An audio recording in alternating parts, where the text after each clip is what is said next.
Hi guys, this is just a short video we've put together to celebrate our first year on YouTube to the day that we uploaded our first review, and also a chance to say thank you to our subscribers. We'll also be choosing our best and worst games for the past year and talking about some of the future bits we've got planned for the channel. I'd like to start by saying a huge thank you to the 46 family members of ours that have subscribed. Without you, we'd just be on 2 subscribers, just me and Dale. And while we're on the subject, Auntie Jean, can you stop disliking our videos? It's really hurting the algorithm.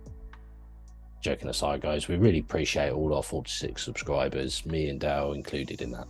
We've also had over 12,000 total views on the channel, which is amazing. Of course these numbers are nothing compared to the big gaming channels and probably proves how shit we are really, but the main thing is that the channel is growing and going in the right direction, albeit slowly. Both Dale and I work full time, so we can only do this channel in our spare time, which is difficult, but we're really enjoying what we're doing, and we have set targets for the future growth of the channel. We've got new forms of gaming content in the pipeline. If we can help to stop you getting ripped off by buying a shit game because you've watched our review of it. You know when someone's talking too much and there's that expression where you say, yeah, I don't need your life story, thanks. Well, this game is that someone, and the game is their life story.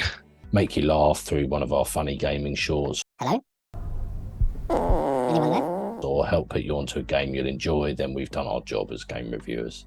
So to all our family members, can you please set up YouTube channels for your kids, your pets and your best friends down the pub? That way we might get to 50 subs soon. Cheers. Yeah, I just want to add that I'm also grateful for everyone that subscribed and liked our videos so far. YouTube's certainly not easy with so many people competing for those views and subs and trying to stand out in some way. The algorithm can seem harsh at times, and so we're really just trying to get our content out there and hope people enjoy it and maybe have a laugh sometimes. We are generally a more serious review channel and do want to be as honest as possible and maintain our integrity so that anyone who watches gets a good feel for what a game is offering from an impartial source. But we also do like to include funny parts wherever possible. Real funny, huh? Ha ha. And always like a good meme. That being said, we're always serious with the final scores we give. We always give our honest opinions and don't need to pander to anyone. Being such a small channel, we don't have any sponsored videos or anything like that, so it's just the two of us doing it. So Dav, what was your best overall game reviewed in the last year?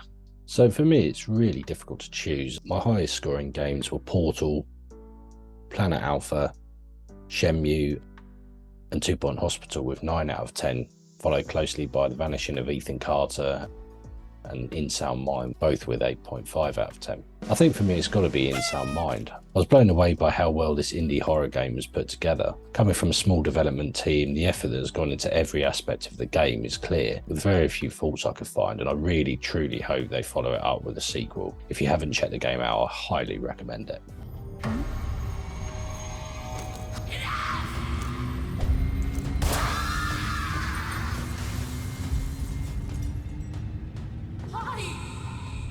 Well, luckily we've had some great games that we've reviewed over the past year, and similar to Dav, my highest scoring games were Portal and 2 Point Hospital with 9 out of 10, but then mine are followed by Amnesia: The Dark Descent, Metro 2033, Shenmue, and In Sound Mind, along with Wolfenstein: The New Order, all with 8.5 out of 10. It's actually quite hard to choose an overall one, and I'm certainly veering towards In Sound Mind like Dav, because I think that is an underappreciated game, but I feel my favourite for the year would be Amnesia.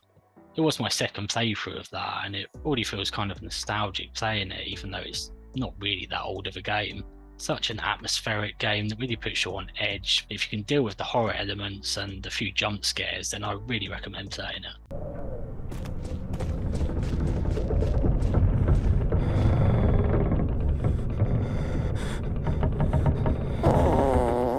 So what would you say is your worst overall game reviewed then? Well, at the steaming pile of shit end of the scale for me, there were The First Tree with 2.5 out of 10, and Abzu, Secret Files Tunguska, and Secret Files 2 Puritas Cordis not far better with 3 out of 10. I'm afraid it has to be the unfinished steaming turd pile that is The First Tree.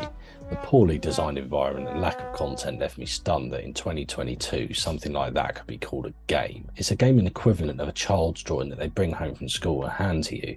You know you got to put it on the fridge and say, that's amazing, well done, but you really know it's shit.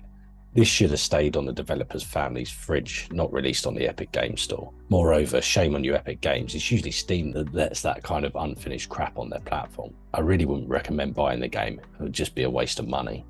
But I fully expected my worst game of the past year to be the first Secret Files game, which I gave a lowly 4 out of 10. Get out of my face. But on reflection, I would happily play through that multiple more times and have to replay the first tree again. That's a relief then. And so like Dav, it has to be my worst game. It really was a boring and tedious game that felt unfinished, and I really wouldn't recommend it to anyone. I wasn't popular or unpopular. Maybe just forgettable. If you get it for free, you could have a go if you want an example of how not to design a game, but just don't pay out for it and put that money towards something else instead. So in terms of future content for the channel, we'll be continuing our game reviews, new, old and retro games as usual, with varying types of games for a good mix of content on the channel for you guys to check out. As always, we'll be honest with our reviews. We don't lie and tell you a game is good when it's clearly not, as you get with some channels. If a game's shit, we'll tell you straight up so you don't waste your money buying the game. We'll also be continuing our gaming short series of funny clips and stupid stuff we find in games as we play through them. Curly Bill's perfectly fine for me. Curly Bill. Don't you be looking at me while I'm taking a dump. Be thankful you can't smell. And also a preview and reaction series for upcoming games. In addition to this, we'll also be introducing a new gaming video type to the channel in due course that we've not done before. We're still working out the details of this, so no spoilers here, and it may be some time off yet before we create the first one of its type, but just to mention that they will be funny videos. So yeah, we've tried to mix up the content more in recent months with the shorts and preview videos, and they seem to be doing quite well, and so we'll be continuing with those along with our usual content. We picked up a few more subscribers in recent weeks and months, and fingers crossed this will continue. It'd be great if we could reach the goal of 100 subscribers within the next year. Doesn't sound like much, but we're hoping it will continue up from there. Thanks again to everyone who watches, likes and subscribes, and be sure to share our content with friends and family if you enjoy it. Catch you in the next one. Yeah, so I second that, guys. Thanks for watching our content, commenting, liking, subscribing and supporting the channel as a whole. We really appreciate it. We hope you found this short video informative, and if so, go watch our other stuff. If this is the first video you watched of ours, where the fuck have you been? It's about time you got on the D&D gaming train. Like, subscribe and comment, and we'll see you in the next one. Protecting people runs in my veins.